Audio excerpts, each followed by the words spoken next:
नमक पीछे अपराधी लगेला कि हमार नमक पीछे अपराधी लगेला। निषाद आइल बेटा जेल हमार ससुराल लगेला।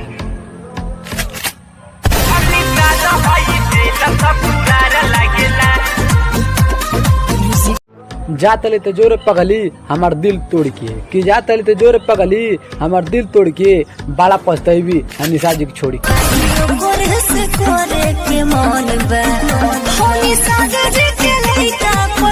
कि रूप के रानी बनतली तो चेहरा बहुत घमंड बा। कि रूप के रानी बनतली तो चेहरा पर बहुत घमंड बा। अरे सुन निषाद जी के कलौता सजी जानी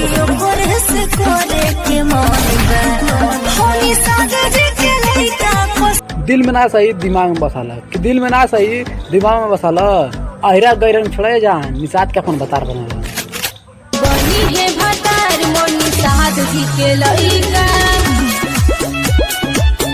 वीडियो अच्छा लगे भाई लोग सब्सक्राइब जरूर करें।